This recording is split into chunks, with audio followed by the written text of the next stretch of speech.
All right, and we are live, baby. First live stream with the new setup, standing at a desk in the new apartment. So let's get it. What is going on, guys? Welcome back to the Idols to Rebels podcast. This is episode number 45. I am your host, Jack Hummell. It's at Jack Hummell, 2 M's, 2 L's on Instagram, on YouTube. Those are the two big ones. We're getting after it on Twitter, getting after it on everything else, but Instagram, Twitter, and YouTube are the main biggest ones. Episode number 45. We're almost at 50. Crazy to think about whenever I started this in January, right before COVID hit, and we're almost at 50 episodes. Super excited. But if you're watching it live on the YouTube channel or after I record it, we're in a new setup. As you can see, we got a ring light. We got some better lighting. We got a standing desk, which I was worried ordering from Amazon, but I like it so far. So we'll see how it goes, and I'll keep you updated on that. But yeah, we got the new setup. We finally got a light. We finally got a camera. We will be switching webcams here pretty soon. If you don't know what I'm talking about, if you're listening on Spotify or Apple Music, we do stream this live on YouTube, on my YouTube channel. If you just look up Jack Hummell or Idols to Rebels podcast, you will find it. And you can watch it either live next week, or you can subscribe and watch it after the fact because they get uploaded to my channel afterwards. Or vice versa. If you're watching on YouTube, go look up Idols to Rebels on Spotify or Apple Music, and you will find the podcast. So we have the setup finally up. If you watched the last video, there was a little bit of some mess ups. I had to record 2 different versions, an audio and a video version, which sucked because they were both 26 minutes long. So that was the end of my night, but do what you need to get done. And I think they both turned out good. It was weird talking about the same topics for 30 minutes and thinking of different things to say. It was a first. I've definitely never recorded 2 podcasts back to back on the exact same topics, but I think it turned out well. It was a little bit of a different episode. The camera angle was terrible. It was just sitting on my lap.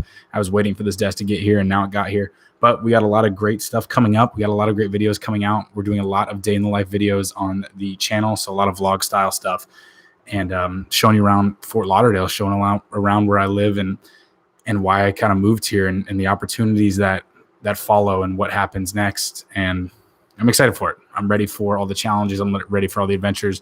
Already had a bunch of challenges. You know, when you move 700 miles away from anyone you know, it does get a little dicey, but that's part of the adventure. And growing up, you know, I just applied for a credit card for the first time. So that's exciting. That's some adult shit, and we'll see how that goes. Hopefully we can build some good credit, not some terrible credit, because I've been talking to people. Some of them have horrible credit, and I feel bad because it's tough to get out of that. So make sure you know what you're doing before you get into that. But I'm excited about it. Things are getting more adult, if you couldn't tell. More, I don't want to say professional because that's not true at all, but more adult. I'm super excited to continue on making these videos, making these podcasts, and we're only going up from here. So super pumped. Sports news, a couple things. NFL draft is coming up. That's always good for people like me that went to bigger schools and smaller schools. I remember when I was at Tech, which wasn't really a small school, but they had a couple draft picks, and every time it was super exciting, especially if you had a class with them, stuff like that. And it's really exciting. People train their whole lives and try to avoid injury and put their lives on the line legitimately. I mean, there's people that can't walk after some hits, and there's people that lose feeling their arm, like the cornerback from Tennessee. I can't remember what his name was, but he's a motivational speaker now. He's awesome. Look him up. I'm sure you'll find his speeches. And I think he lost total motor function in one of his arms. But these people risk their lives for 21 years, and then now it finally pays off in one night. It's super exciting to watch. I don't know where it is this year. I feel like it's like Cleveland or something weird, but either way, it's exciting to watch. And bigger news for all of the people down here in South Florida, if you're into F1, I've been, ever since the podcast came out, Drive to Survive, I think it's called, on Netflix. If you haven't watched it, there's 3 seasons now, and it's great. It got me into F1. I was never into watching racing, because I thought of NASCAR. I thought of driving 500 miles and only doing left turns, so that wasn't really something that intrigued me. But as soon as I watched F1, I fell in love with it.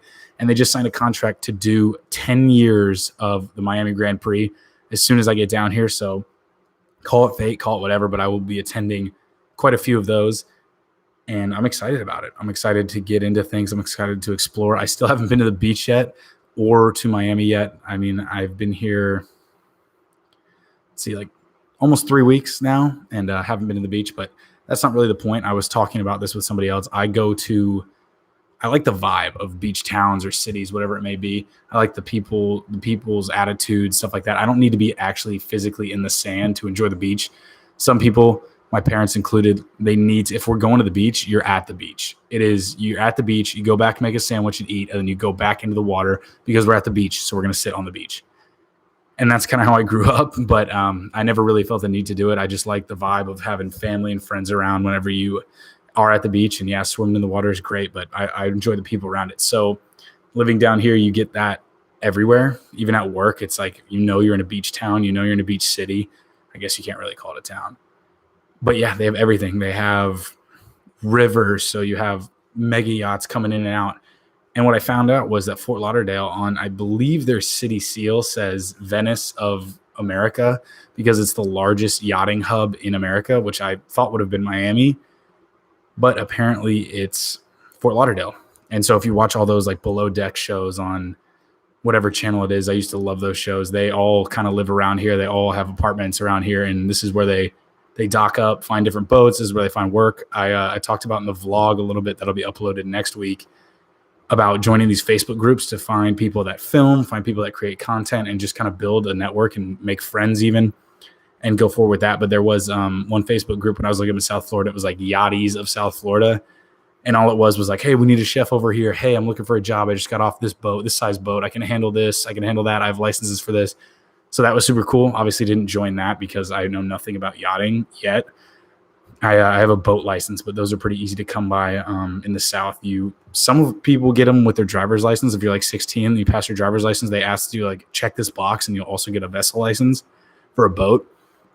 But I didn't grow up down there, so I had to take the course. But you can go on Chegg and stuff like that and get those answers. You didn't hear that from me, but you can get them pretty easily. So it's exciting. It's cool. I've never been around like boat culture or city culture, really. I lived outside of cities my whole life in suburbia, basically your cookie cutter houses that are all the same, no trees because they all chop them down to build these apartments or build these neighborhoods or whatever it is, new schools. And just being in like a super large city with just wealth everywhere and just opportunity everywhere is super exciting. That's the reason I came here, is to find opportunities and to figure out what I want to do for the rest of my life. Or maybe I don't want to do one thing for the rest of my life. And that's what this journey is about, and figuring it out. But it is super exciting that I have that opportunity now. And it's crazy to think about. I flew down here almost 3 months exactly. Yeah, April to January, almost 3 months exactly. Flew down to Miami, which is the first time I'd ever been. I'd read about it. It was the same situation with LA. As soon as I visited LA, I knew I loved it. And it was always on my mind of, okay, this is where I want to be. And like I told in a couple podcasts ago in the vlog too about me moving here. If you haven't checked it out, check it out on the YouTube channel. Just search Jack Hummell vlog or you'll find it.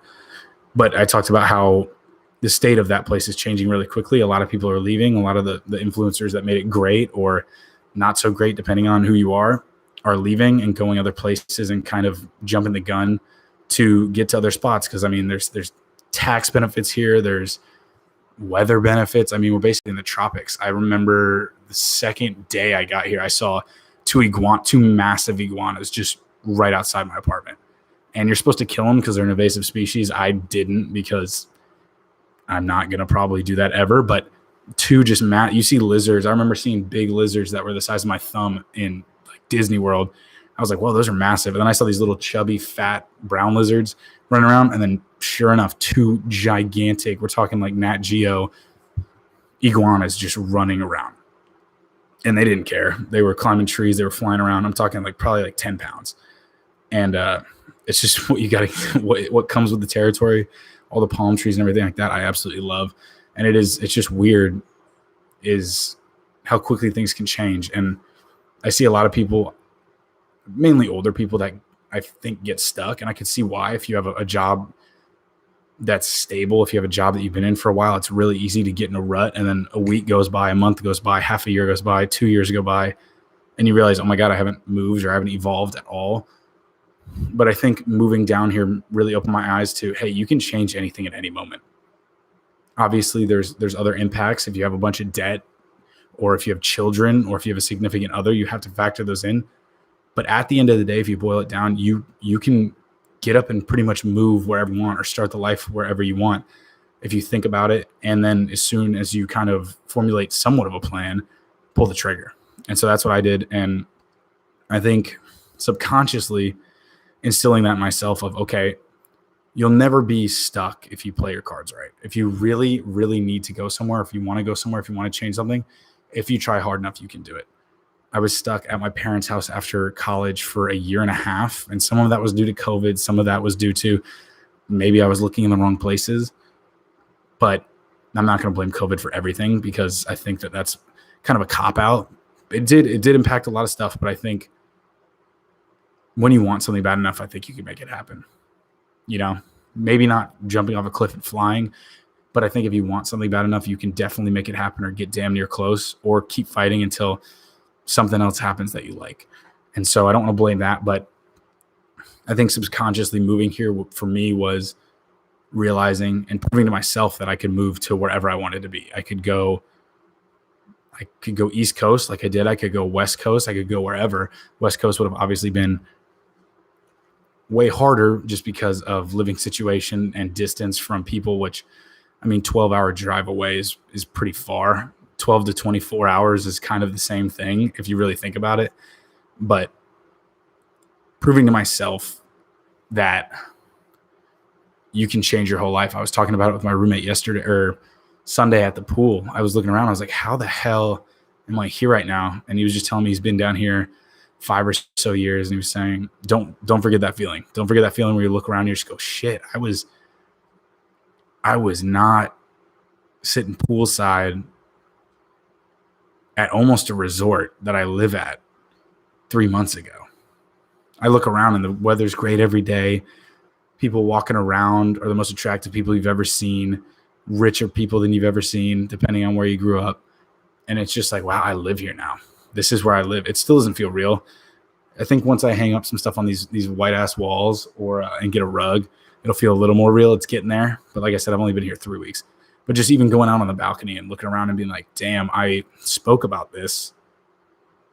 And then I made it happen. I spoke about, hey, I'm moving my whole life here. And then I did it. And I think that came with just being a little trigger happy, being ready to go and being ready to move on. And I think realizations will come as time goes on. But as of right now, I'm just trying to not lose that, I don't know, that blissful ignorance of thinking things can happen and making them happen. Because I think you can keep that forever if you coddle that idea. The whole manifestation, which I totally believe. Now, do I think you could sit there and meditate on these things forever and a Ferrari will end up in your parking spot? No. But I think if you put yourself on that same wavelength and then work your ass off to connect with it and go get it, that's what I think happens. I think it's about manifestation, is about getting your mind right to know where your target is. And like I spoke about a couple podcasts ago, or last podcast, where Matthew McConaughey was talking about how the arrow doesn't draw the target draws the arrow. And so if you have your target, then you can send your arrows in the right direction. Eventually you're going to hit it. And so proving that to myself was a big deal. And I am weird. And in a demented way, I had to do it by moving away from everybody I know and risking everything on a job I knew nothing about and people I did not know at all. And then proving that if you can do that, you can make whatever you talked about happen. And another quote I was thinking about today was, it's either from Troy or Gladiator, one of those movies, but set the stage. So it's like two military fronts are in the middle of a field, or in the middle of a desert, and they're about to go battle. And they go, hey, instead of killing all these people, instead of going mano-y-mano and just slicing and dicing until 10,000 people die, why don't we just get our best fighters one-on-one? And whoever wins this battle and gets to take over the castle, gets to take over the land, whatever it may be. And God, I forget what his name. Brad Pitt. I think Brad Pitt's the main character, but he comes out, the little messenger boy gets him, and he's laying with like 3 naked girls, just had a hard night of partying, and they're like, hey, you're going to need to fight today. And he's like, all right, bet, let's get it. And he rolls up to battle, and there's this huge monster in front of him, not monster, but just giant dude in front of him. And the kid looks at him and he goes, I wouldn't go out there if I were you. I wouldn't do that. And he goes, yeah, that's why no one will remember your name. And as soon as you try to go for these things, as soon as you try to make YouTube videos, to do a podcast, whatever it is, you have that voice all throughout your head is, I wouldn't do that. And then the best part is you have people people you care about, people you trust their opinions go, I wouldn't do that. I wouldn't film that video. That's kind of embarrassing. I wouldn't record that podcast. That's kind of embarrassing. And it's like, that's why no one's going to remember your name. And it hits different when it is your friends. It hits different when it's, like I said, people you trust, people's opinions you care about, and you would hope they would care about your opinion. But if you know what your path is, or if you're even, and I hate even saying that because you don't have to know. I don't know where the hell I'm going. I don't know what the hell I'm doing. I'm figuring it out. I'm shooting as many arrows at as many targets as I can until I find the one that feels right. And you just got to block that out. Because it's going to be, you're going to hear it in your head, and then you're going to hear it from your friend or your family member or a coach you look up to or a teacher, whoever it is in your life that you look up to for advice. They're going to tell it to you too. And then it's just going to bounce back and forth. You know what? When you're nervous about filming, when you're nervous about uploading a video, when you're nervous about studying for this test or applying to this college or applying to grad school or entering this art competition or BMX competition, whatever it is, and you go, I wouldn't do that if I were you. It's a lot of risk. I don't think I should do this. I wouldn't do that. It's just, it amplifies, and it's so tough. And I think that getting through that stage is going to take a while. I mean, when people look at this stuff, even putting it on my Instagram bio where I say Idols Travels Podcast and link to my YouTube channel, it's scary to think about, because what if I meet someone random and they follow me on Instagram and they look at this, they're like, okay. And it's like, here's my whole life on a silver platter. Here's my life. Here's my thoughts. Here's my deep thoughts on this podcast. And you kind of wonder what they think about it. But then at the same time, you're building up, not giving a fuck about what they say. And so it's that constant battle. And I think that is truly what winning is that constant battle of, it's never going to feel completely right. You're never going to have 100% of support of the people that you want to support you. Because it would be fantastic if everyone in your life was like, hey, I think this is a good idea. I think you filming YouTube videos of yourself and recording your podcast to yourself is a good idea. No one's going to have everybody on your side. And it's even at the beginning, it's almost nobody. Almost nobody's on your side. It took me 4 years to tell people that I was making YouTube videos. I was making YouTube videos to get views, but I didn't want anyone to view it.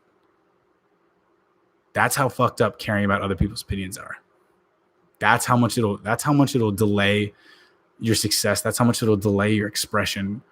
I made things that I wanted to be seen, and I didn't want anyone to see them.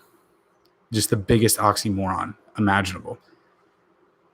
And so going forward, fighting that battle of getting through when you don't have things to show. I don't have huge numbers to show people that go, oh yeah, this is worth it. This is worth spending a bunch of money on computers and cameras and lighting and spending your time talking to a microphone about things that you care about and things that you think other people would rely on or other people would look into and kind of help people.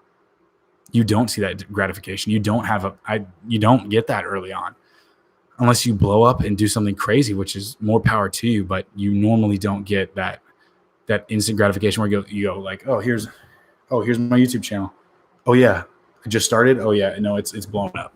Super popular. It's working out, making great videos. People love it. It's not how it is. And that's when you need it the most. That's when you need it the most, is at the beginning. Whenever you tell people about it at the beginning and you go, oh, well, is it working? And they're like, oh yeah, well, I have 20 subscribers. And it's like, you fought for those 20 subscribers. So you're kind of pumped about it. But at the same time, they're thinking, so this guy spends hours editing videos, hours filming videos, uploads it, and 5 people watch it. You know what I mean? It's just one of those things where whenever you need it at the beginning, you don't have it. You don't have that support. You don't have that validation to show people, hey, this is something worth it. But I almost think in a sick, almost incredible way that is what it is. You got to go through this shit first. You have to go through being embarrassed as hell to tell people what you're doing about your dreams. And that's the test of your dreams being, you know what? Let's let everyone make fun of you. Let's let everyone talk about it and see if you really want it. Because if you talk about this, if you want this life that you really say you want, but yet if someone laughs at you or someone tweets about you or someone texts in a group chat about you and you give it up, you didn't really want it. You didn't deserve that dream. And so in a sick way, and I'm laughing to myself if you're listening on Spotify or Apple Podcasts, just because I'm realizing it for myself, is it's crazy that